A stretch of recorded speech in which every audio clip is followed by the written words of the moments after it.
You know, for 7.5 years, we've been doing this show. And I've said to John and Mark, you guys handle all the bumper music. You do what you want to do here on KCMO Talk Radio. I don't really have a show open, a show theme song that I want to roll with. But as we sit here on August 20th of 2025, it has taken me 7.5 years. And that right there, Mark Van Sickle, who's going to be pumping his fist every morning at 6:05, is going to be the official show open for Mundo in the morning. I love it. I'm going to get pumped every day. That's right. Woo! I know you can't help yourself, man. Now, that is something that just hit me yesterday. It was the end of the show, and we were playing that theme song from the Chicago Bulls in the 1990s. That's what they used to introduce Michael Jordan when he was in his heyday with the Chicago Bulls. They used it for about 10 years, 1990 till about 01-02. And Michael Jordan was my favorite basketball player growing up in the 90s. I wanted to be Michael Jordan. I did book reports on the state of Illinois because of Michael Jordan in fourth grade, okay? And then 2 nights ago, I'm playing basketball in my basement with my 3 daughters. Well, really the older 2 because the third one is 18 months old and she's just dancing around. And they're like, Dad, play some music. So I put on Space Jam, another tribute to Michael Jordan. And then they said, what's next? And I said, oh, this is what's next. And I rolled out the Chicago Bulls theme song. And they were in love with it. So I took a little video of my oldest daughter and I playing one-on-one with this song in the background. And she was in love with it. So yesterday we wrap up the show. We talk about this. It was on my Instagram stories at Pete Mundo. And you guys loved it. I know that many of you here at 6:05 are not here at 9:55 in the morning. I understand that, you got to live your life, but we'd love to have you then at the end of the show as well. And I'm thinking to myself, man, that song is so good. It sounds so good. We've been thinking about, and I've said, I'm not going to force a show open. I'm just not going to do it. It's just got to hit me at some point. And it hit me yesterday. And it hit me yesterday for 2 reasons. One, the fact that I love it. It goes back to my childhood.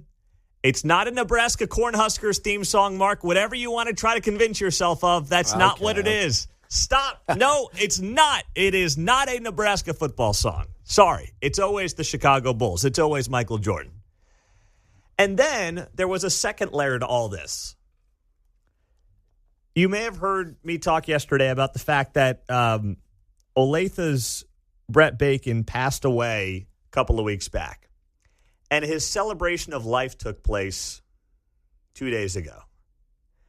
And I had multiple people reach out to me yesterday on the show. And they said, hey, this young man, Brett Bacon, is basically a peer of mine. He was 38 years old when he passed away in a tragic motorcycle accident a couple of weeks back. His celebration of life was yesterday, or 2 days ago, excuse me. And his 13-year-old daughter, he had 5 daughters that he leaves behind. His 13-year-old daughter mentioned this show during her speech at his celebration of life and said that he would drive her to school and this show would be on and we would be on and it would be something that she didn't really understand, but she would listen and he would talk about it and he was a big fan. I had never met Brett in my life, but that was a pretty moving text message to get yesterday. And then a lot of you reached out after I talked about it on the air, colleagues and friends and family members. His wife sent me a very beautiful note on Facebook as well and just said, thank you for talking about this story. And last night on my Facebook page, Pete Mundo on KCMO Talk Radio and also on X at Pete Mundo, I shared this story. I shared a link to Brett Bacon's memorial fund as he leaves behind 5 daughters.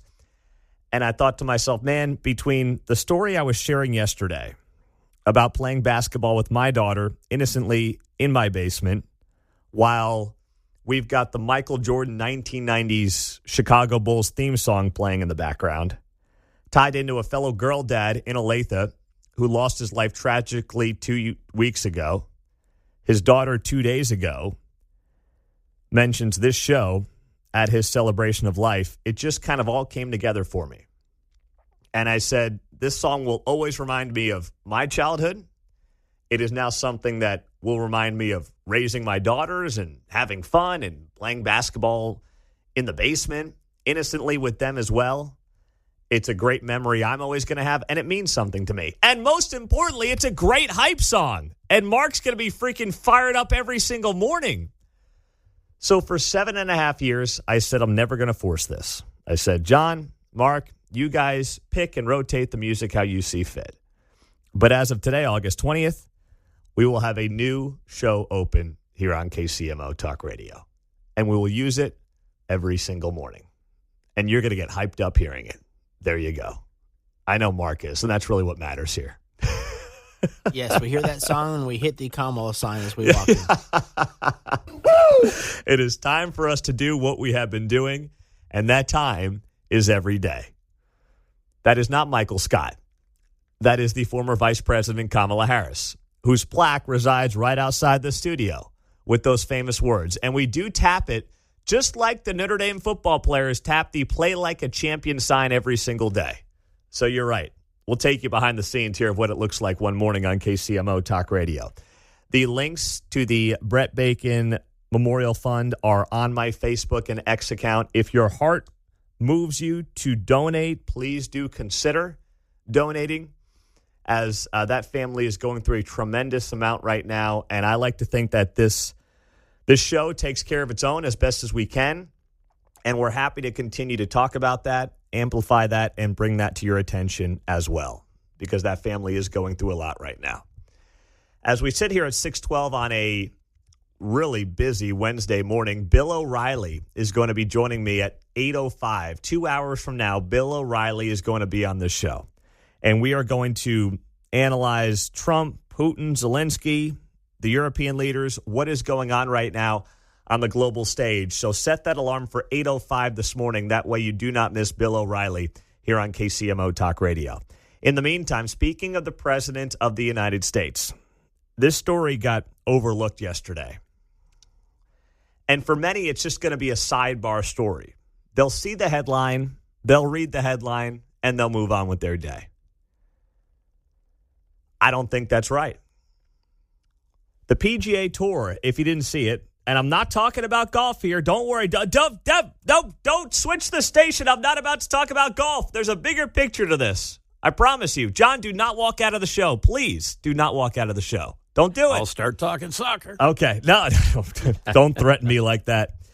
The PGA Tour is returning to Trump Doral in Miami. Now, they have not had an event there in 10 years. 2016, the last time they had an event there. They will go back in 2026 in early May. And they'll play a big tournament at Trump Doral. It's going to be a $20 million purse for golf fans. You'll know, but if you're not a golf fan, that's a big-time purse. So you'll get all the major players that will end up going to Trump Doral next year. And they have not been there since the guy was elected president the first time around.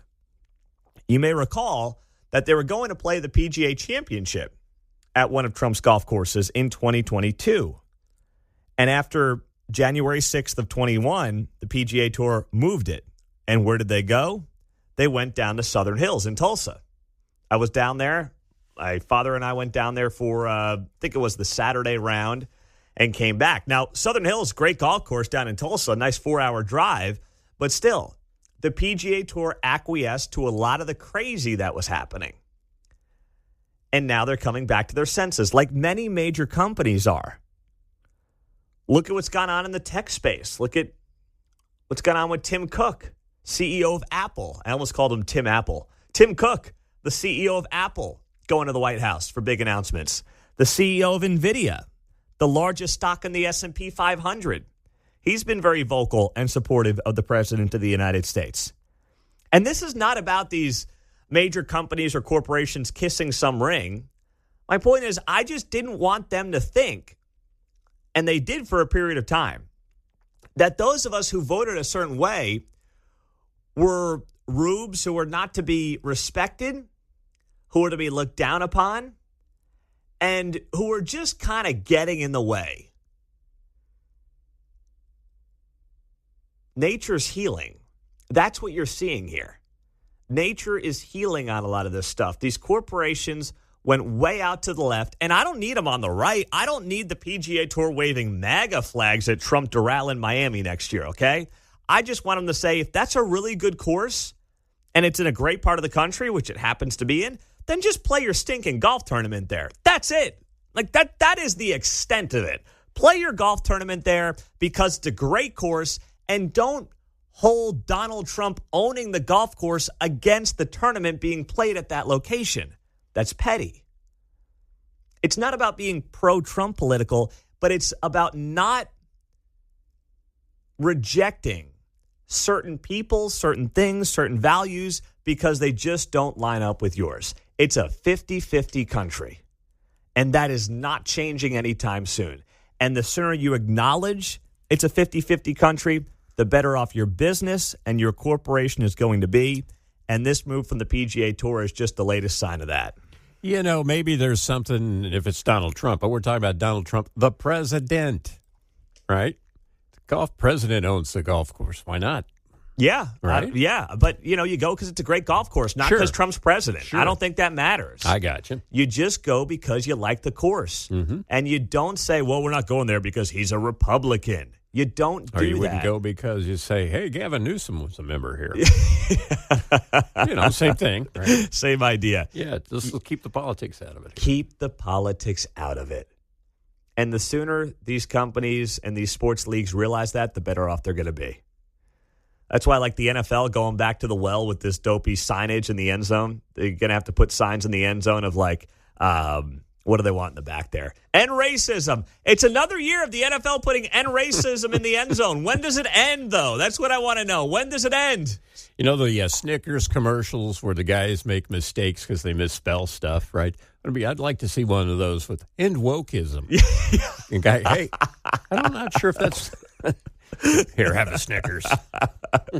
Oh, that would be gold. But they're also going to put in the end zone, I think there were 5 options. End racism, it takes all of us, and there were a couple of other dopey ones they're going to do again this year in the NFL. So I'm sure the Chiefs will pick the most innocuous and the least offensive one. That's my gut, because that's what they've done here in Kansas City for the last few years on their end zone literature, for lack of a better phrase. But I'm just like, guys, you got to give it up. I know the NFL is king. The NFL can do no wrong.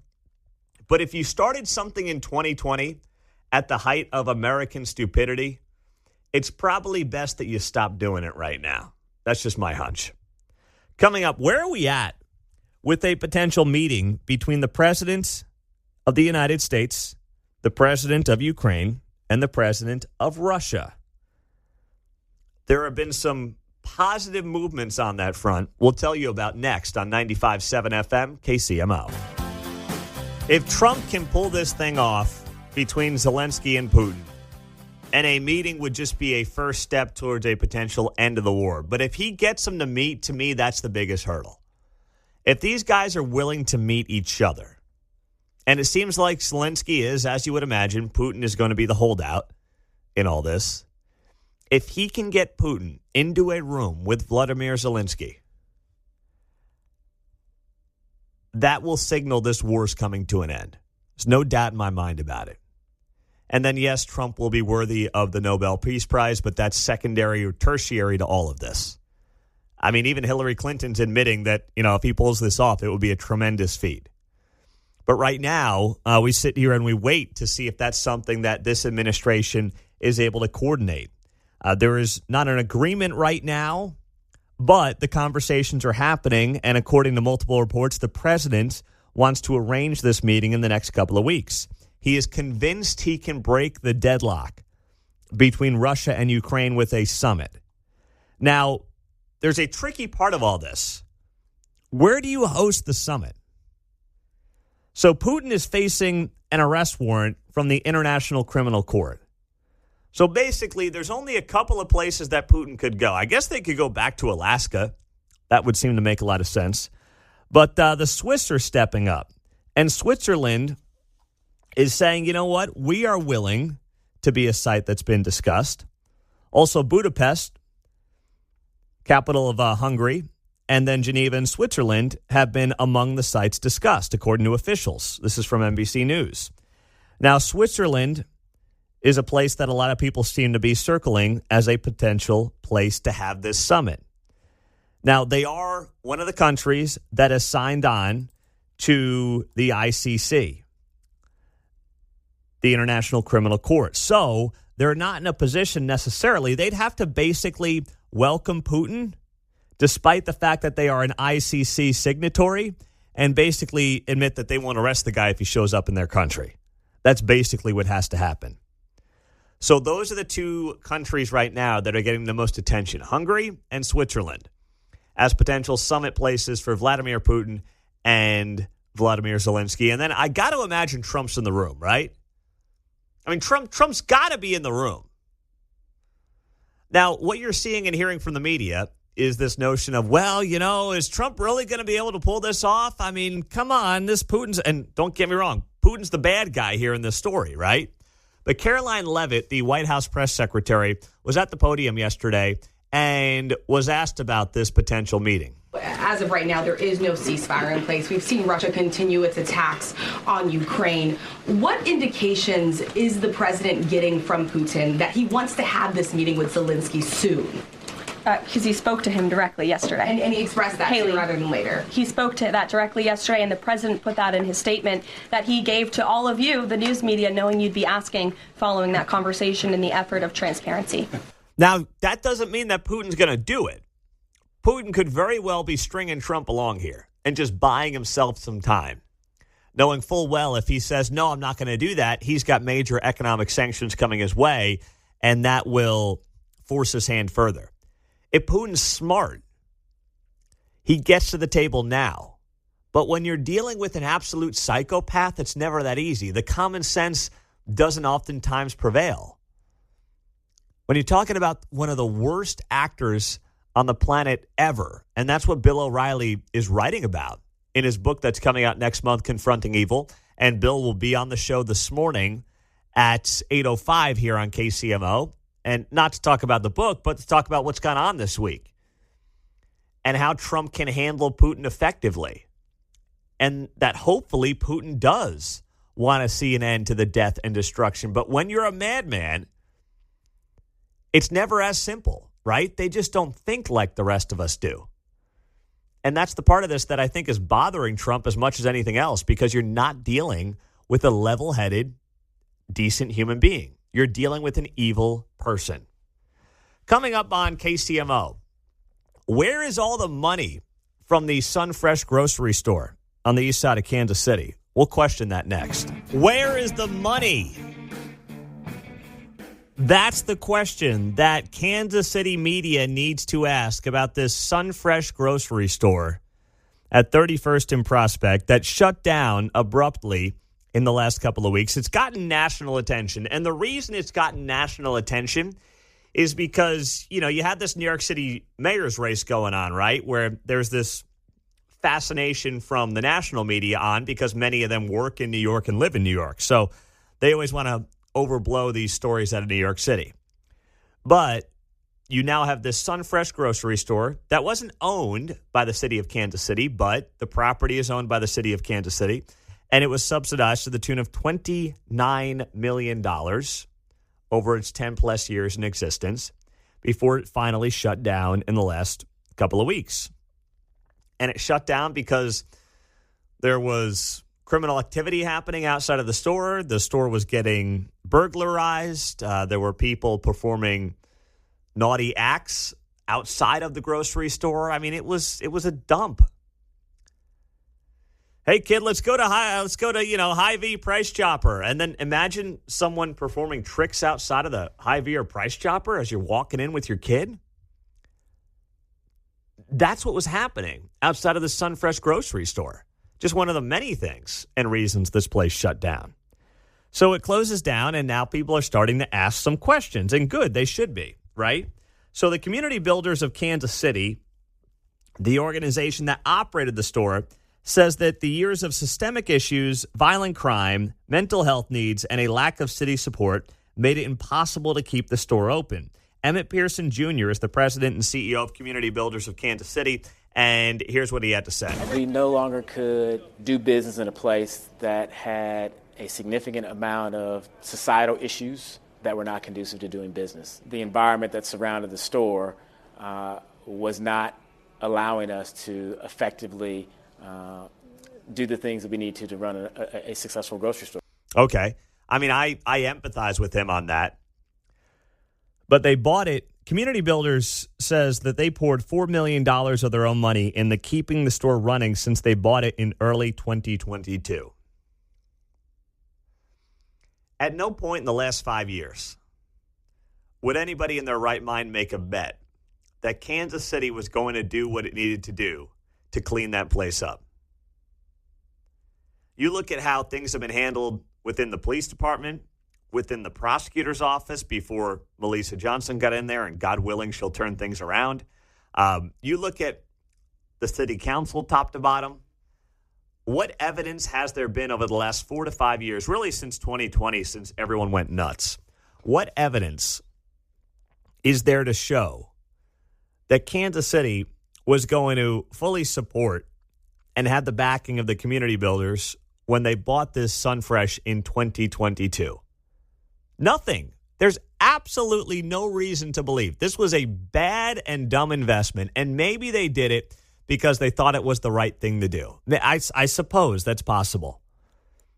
But you can't tell me that you're going to buy into a grocery store at 31st and Prospect and then come back 3 years later, and be like, boy, it just didn't work out. We had major societal problems, and the city wasn't there for us, and the police weren't around. It's like, what did you expect? What did you think was going to happen? And then there's this also outsized question on what happened to the $750,000 that was given by the city to community builders in May. It is now August 20th. They are closed. Now, maybe that's 3 months of operations. I don't know. And I'll reach out to Emmett Pearson today and try to get a handle on that. Try to get him on the show tomorrow. He's talking to Fox 4. That's where the audio came from. But that's the question that's got to be asked. You guys took almost $1 million from the Kansas City taxpayer. Over the last 10 years, this Sunfresh was subsidized by the Kansas City, Missouri taxpayer to the tune of $29 million. That's your money that was used to prop up a Sunfresh at 31st and Prospect when there's an Aldi that's operating on its own right down the street. So Emmett Pearson, Community Builders, also pointing the finger at KCMO. As the landowner, you have to protect your property. You have to make it to where it is conducive for business, if you're in fact a landowner. And that didn't occur. Okay, it didn't occur. And you're surprised by that? I mean, Bueller? Anybody? All you got to do is listen to this show at any point in the last 3 to 4 years, and if you would have called up and said, hey, we're thinking about this investment on behalf of the community builders, what do you think? Run, John. That's what I would have told them. Run for the hills, guys. What are you doing? Well, it's an interesting argument in that when if you haven't ever been down there, you can look at Street View. You got Jackson. You have a tax place. You got a beauty shop. You got a Pizza Hut. Yeah, what more do you need in life? Well, I guess they're still operating. Yeah. Maybe they need to speak up if they have something to say, but their silence suggests they don't have a problem. That's a good point. That's a very good point. Now, here's something else that's got to be factored in here. So, Community Builders is a nonprofit. They've been active in Kansas City for more than 30 years. They're managing $43 million in construction across other projects. Legal action against the city is being considered as the organization explores options to recover its financial losses. That is what Fox 4 reported last night. I respect what you guys tried to do, but you can't sue the city over this. You can't. You willingly made this investment. You took money from the taxpayer, and now you're going to try to sue the city, which means the taxpayer? For what? For your crappy investment? No, and that's not me defending Kansas City. That's me and how they've operated. Trust me, I've had plenty of those critiques. but it's defending the taxpayer of Kansas City that should not be paying out community builders because they invested in a grocery store that was bound to fail at 31st and Prospect that before they bought it had received tens of millions of dollars in subsidies. No, you do not then get to go to the taxpayer basically and say, we're suing Kansas City because they let us down. Yeah, they did let you down. And they've been letting down businesses and homeowners, sadly, for far too long. That's why you're seeing a hollowing out of certain neighborhoods. That's why you're seeing people leave places like Brookside that are beautiful, but people are fed up. They're sick of their cars being broken into. They're done. They're out. They're leaving. Done. Businesses, developers, in too many cases, don't want to do business. The red tape, the crime. They're voting with their dollar. They're voting with their feet. That's what they're doing. And you guys made an investment. God bless you for doing it. There was plenty of evidence to suggest it was going to fail, and it failed. That sucks. You got to move on. You don't get to sue the city and have the taxpayer pay you out for your bad investment. No way. This is our God, King Jesus. Wait, you mean that we now have to like Ravens quarterback Lamar Jackson? I'm sorry, we do. This guy is getting roasted on social media because he had the audacity to retweet Charlie Kirk, who posted, "It's all about Jesus." And you can't do that in secular America. How dare you? You can't do that in the eyes of many on the left. No. Lamar Jackson, you cannot post something like that on your personal social media account. No way, man. Well, guess what? Lamar Jackson doesn't care. Lamar Jackson told him to pound sand. And I looked it up moments ago. That repost of Charlie Kirk saying it's all about Jesus is still up, John, even though he is getting a lot of hate for it, man. Wow, it's a double brain fry, right? I know. He might have been all right if he'd have put up a Jesus quote in his own name, but boy, you do Charlie Kirk too. Exactly. Boom. Exactly. And that's what some of the haters and the losers are saying. They're like, well, I don't mind the message really, but it's Charlie Kirk. Oh my gosh, I'm going to melt down. Charlie Kirk is the founder of Turning Point USA, a popular young conservative group that many of you are familiar with. But if you're not, that's who Charlie Kirk is. He is, I'm looking actually at his face right now. Mm-hmm. He's coming up on Fox and Friends at some point or later today. He's going on Fox News. He's on YouTube. He'll do the campus thing where he'll just talk with people that walk up. Yes, he does a lot of debates on college campuses and things like that. And he always ends up owning these kids who really don't know anything. Brielle actually watches those on YouTube. Oh, really? Yeah. Oh, wow. You're training them properly there, Mark. Yeah. Well, how about that? She likes Charlie Kirk. Okay. So Lamar Jackson just didn't repost it with any kind of commentary. He wasn't like, big Charlie Kirk guy here. He just retweeted Charlie Kirk's post about it's all about Jesus. And as Fox News goes on the right here, the quarterback's X timeline has been filled with religious posts and with him proclaiming that God is good. He also reposts Bible message from different accounts as well. But the innocuous post that he reshared on X sparked a frenzy of hate towards the NFL MVP, the two-time NFL MVP, along with, of course, our quarterback here in Kansas City.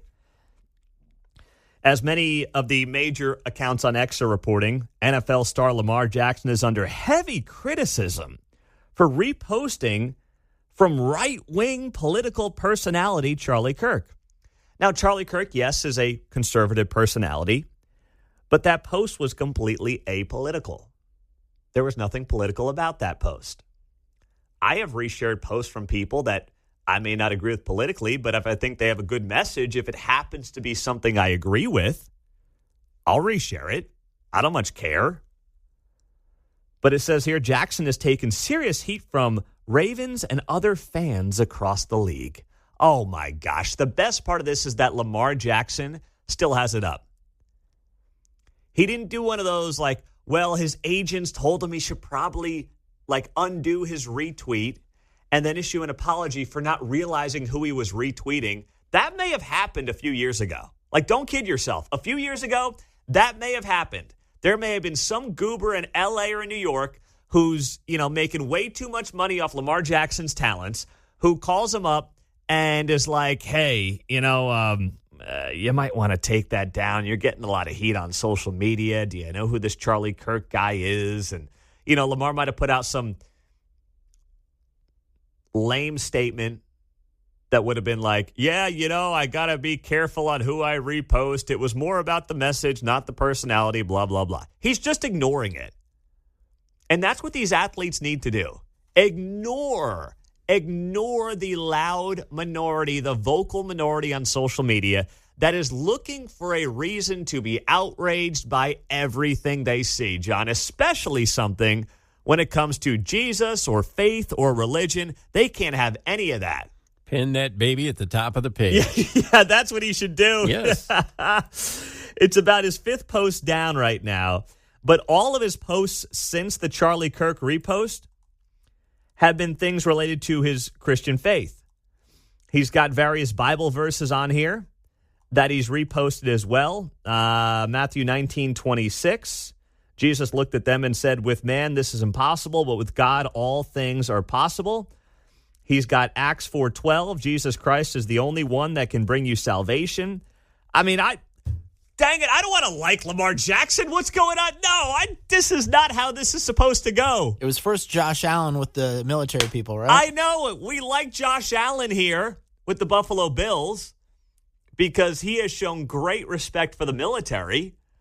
And now I got to have a reason to like Lamar Jackson?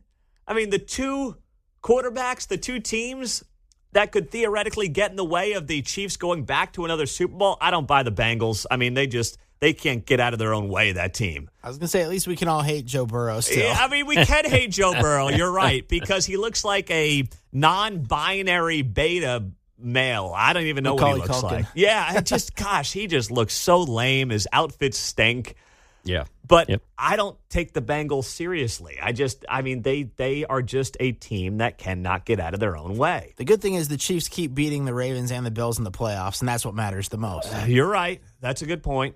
But the Ravens are coming here in late September for a game. And now I'm sitting here saying to myself, wait, I'd like to go. I plan to be there. I hope the Chiefs win. But at the same time, I got to now worry about having some empathy for Lamar Jackson. This can't stand, man. Give him a soft, nice applause when he comes out of the tunnel. That's fine. I'll do that. The bigger picture here is that the tide continues to turn. Times are changing. People are not going to be afraid, and to Lamar Jackson's credit, he is not afraid to wear his faith on his sleeve. The NFL is littered with conservatives. I would argue the majority of the NFL is conservative. When you factor in front offices and you factor in players.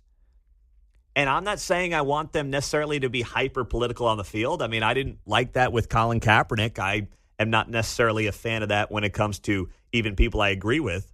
But the point is, if you want to post something like this on your personal social media page, don't back down. Whether it's Patrick Mahomes, whether it's Lamar Jackson, whether it's Harrison Butker, be yourself, stand strong on your faith and your values and your principles. And you know what? Let the haters continue to basically cry and weep and mope and try to bully you, and just don't back down. Do not back down, because they're the real cowards. And the only way you're being a coward is if you somehow acquiesce to these lunatics. They are online trolls. They do not represent the majority. And I think managers and agents and representatives for these people are wising up. They get caught up in their little bubbles on Madison Avenue in New York City and out in Hollywood.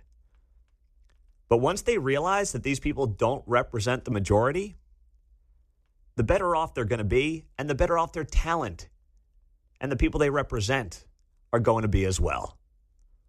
So I'll root for Lamar Jackson, except when they're here at Arrowhead in late September, and then when the Chiefs meet them for a potential AFC championship or divisional game coming up in January.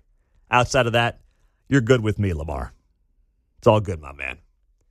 Coming up on KCMO, the greatest television moment from the last 24 hours. You do not want to miss. Absolutely hysterical work right here on KCMO Talk Radio. Bill O'Reilly's going to be on the show coming up in 40 minutes. 8:05, he will be here on 95.7 FM. You can always stream us on the iHeart app or just tell your Alexa or your Google Home to play KCMO Talk Radio. That way, you can get with us as soon as you get up every single morning. That's what I do. I pull it up on the app. All right, so before we get to O'Reilly next hour, yesterday on cable news, this was by far the most funny moment you are going to hear of the day. So the President of the United States is on yesterday with Fox and Friends, and we played a little bit of that yesterday here on KCMO. But in typical President Trump fashion, the thing went off the rails in a hysterical way. So he's on there. He's talking about his crime plan in Washington, D.C., right? And the early returns are very positive. You're seeing a reduction in violent crime in Washington, D.C., because guess what they're doing? They're cleaning out the homeless. All right? They're getting the vagrants off the streets. They're arresting criminals. Like, this is not rocket science. It really isn't. Daddy, you're my daddy. It's just not difficult. And I'm not, like, denigrating anybody in law enforcement when I say this. It's just common sense is what it is. So he's talking about that. And he's talking to the Fox and Friends folks. And on the center of the couch is Ainsley Earhart. She has been, obviously, with Fox and Friends for a very long time. And she is now with Sean Hannity. They both are divorced, and now they are together. And Trump starts talking about the two of them going out to dinner. He starts going off about how they got to be safe when they're going out to dinner. And then he starts talking about how much money he thinks they might be making. It was just absolute television gold yesterday, and here's what it sounded like. Yeah, there's a guy named Sean Hannity. He might take a very lovely young lady that he knows very well to dinner in Washington, and they don't have to. And she's sitting right next to you, by the way. That's right. But Mr. President, I don't want to get him in trouble, so I better explain exactly. We don't want any secrets here. But that's the greatest relationship. I hope I'm not breaking any news. This could be the biggest. Hey, this could be the most important thing I said. But let me tell you, those are two great, Ainsley and Sean, great people. And when they go out to dinner, I don't want to see them get mugged. Now they can go out. They can hold hands. They can walk down the street. They're both superstars. I want to know who makes more money, because she's got to be making a lot. Mr. President, we're so happy for them. But on a serious note, Mr. President, when you had those world leaders, because this is the topic of conversation for the whole world, when you had them sitting in front of you, how about Lawrence Jones? He's trying to jump in. He's trying to jump in. He's trying to jump in. And he's just getting steamrolled because Trump just doesn't stop. He doesn't take a breath. And he's like, no, I'm making my point about Sean being engaged to Ainsley Earhart. And you're going to deal with it because I'm the president of the United States. And then I'm going to make a joke about who makes more money, which, by the way, it's not even close. Between radio and TV, Hannity's clearing many, many, many, many more millions than Ainsley is. But they're both doing just fine. But yeah, they got engaged late last year. I haven't seen a wedding date yet for them. But Trump using his crime plan and promoting his crime plan and then weaving it into the anchor he's talking to, dating Sean or being engaged to Sean Hannity is the kind of television gold you don't get, anywhere else. You think Macron's doing this stuff? All right. You think that's happening? Yeah, Biden could have done that. Biden? Forget it. Are you kidding me? No way. He's a nut job. He would have never been able to pull that off, I man. amused myself with that one. You think that Biden would have got on Morning Joe and made a joke about Mika and Joe being married? Not in a million years. Yeah. My legs are hairy. Oh, my gosh. That was so good. Now, when you talk about crime in inner cities, this happened in Kansas City, and it got reported on yesterday afternoon. Police are asking the public for help in finding a group of ATV and dirt bike drivers who shot into a car on Saturday night. According to KCPD, at about 11:23 Saturday, a large group of ATV and bike riders followed a car from East 18th and Grand to the area of East 27th in Indiana. As the street racers were following the victims for 3 to 4 miles, they reportedly shot into the car, striking 2 adults. KCPD, and here's the worst part of this. KCPD said children were inside the car at the time of the shooting, but were not injured. These kids have no chance. I don't know who these kids are. You pray for them. You hope they end up in a better situation than they're currently in. But these kids have no chance. I don't know what the circumstances are. But you got to believe this is somewhat targeted. These kids are in the backseat of a car where you've got dirt bikers chasing the drivers of the vehicles and shooting at them through the windows? My goodness. And on Saturday night, I was not downtown. I was down off the plaza. I had a couple of friends in town, and they wanted to go out to a steakhouse. So we went out to a steakhouse down off the plaza. And, this was like 7 o'clock at night. But we had those dirt bikers out and about. And they're just rolling through red lights and stop signs. And there was probably a group of, a dozen of them. And my one buddy's like, what are these guys doing? He came up from Dallas. He's like, what is this all about? I'm like, dude, it's just Saturday night. Joyriding. That's what it is around this town. And I know they're trying to crack down on these guys. But clearly, they still have a lot of work to do.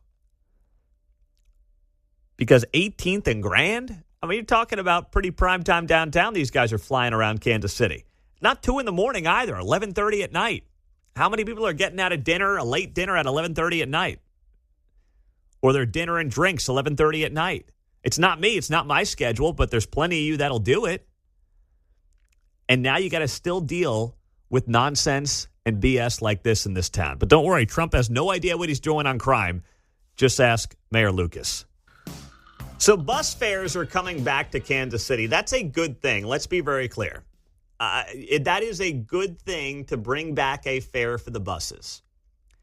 Not because it's going to make up the difference in what the KCATA thinks it needs to fund its operations and what the city of Kansas City is willing to give them, but because it's just the right thing to do. It's the right thing to do to say, hey, you're going to pay $1 or $2, whatever it ends up being, to ride the buses. Because if not, what do you get?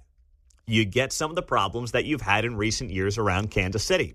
They went ahead with free buses in 2020 because everything that was thought of in 2020 was basically a really bad and dumb idea. It's really that simple. And for the last 5 years, you've had a lot of problems. And frankly, the problems have not been highlighted enough. They haven't been. But you've had homeless people hanging out on the buses. You've had drivers and passengers get assaulted on the buses. You've had drivers in some cases arm themselves because they don't trust who's coming on and off the buses.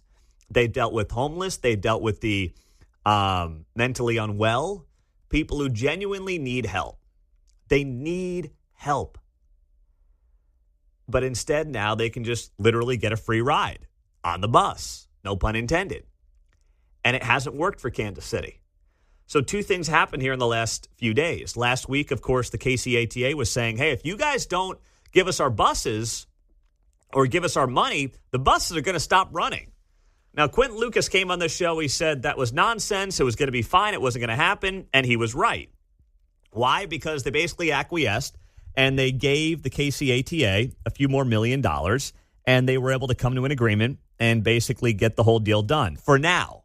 But there's another deadline coming up that's not getting enough attention. That is mid-December. And in mid-December, they're going to have to come up with, I think it's another $15 million to continue to fund the KCATA. So this is becoming like Congress, right? Like they pass a funding bill for 6 months and then they got to do it again. And that's what's going to happen here coming up in Congress at the end of September.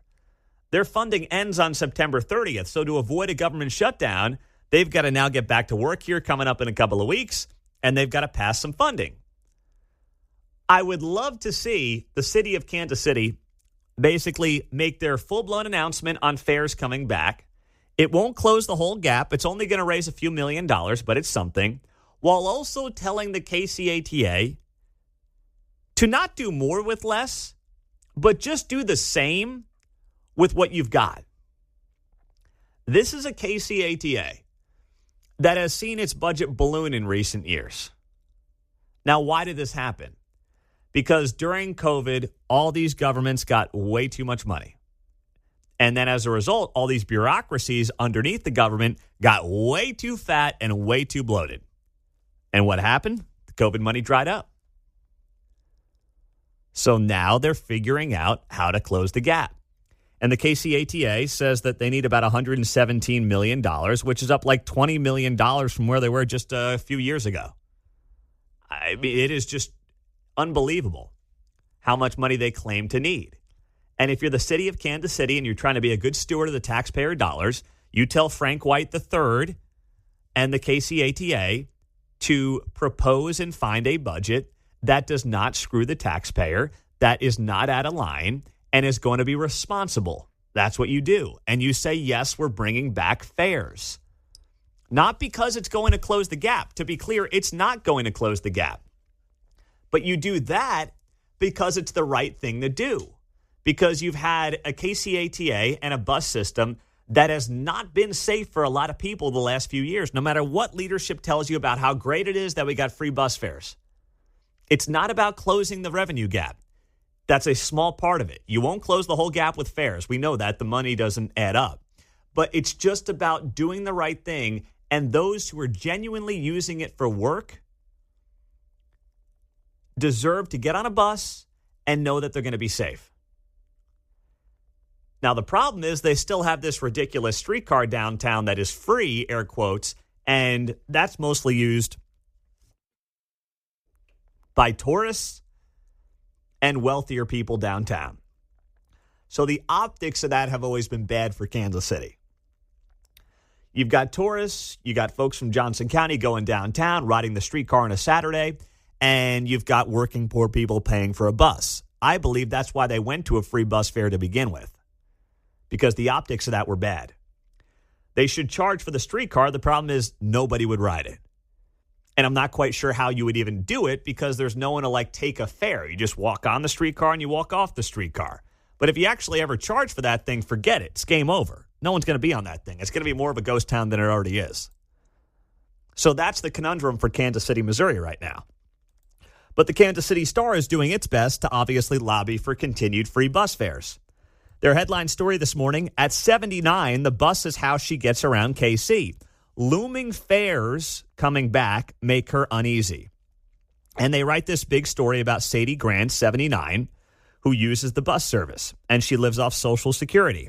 And if they bring back a fare for the bus, she will struggle to buy things like groceries. Why isn't it that the Kansas City Star writes a headline piece on the people who have been beat up, the people who have been abused, the people who won't ride the bus anymore because they don't feel safe doing it? Did you know that there are less bus riders in Kansas City than there were pre-COVID? That's a fact. There are fewer bus riders today than there were pre-COVID, and their budget has gone up tens of millions of dollars. The marketplace has spoken. People are avoiding their service. And instead, the Star decides that we're going to write a fluff piece about a 79-year-old who is worried about paying $1 or $2 for fares. And I feel for that lady. To be clear, I feel for her. But that's not the story. It's certainly not the whole story. John, you're on KCMO. Go ahead. I got a minute, John. What's up? Good morning. You look like Nostradamus this morning because didn't you say this a few years ago when they said all this COVID money is going to come in and they're going to be budgeting for all this, and this is exactly what you said was going to happen is happening right now. So let's see here. It's not that it's complicated. It's just a fact. When they do these things, they set themselves up to fail because they're the government, and that always happens like this. They don't run themselves like an actual business. Yeah. Well, I mean, it's nice of you to call me Nostradamus. I've been called much worse. Thank you for that, John. But what I'll say is it's just common sense. It was so predictable. We all knew this is how it was going to play out. The money was going to dry up, and they were going to say, what now? Because they don't think ahead. This is not rocket science.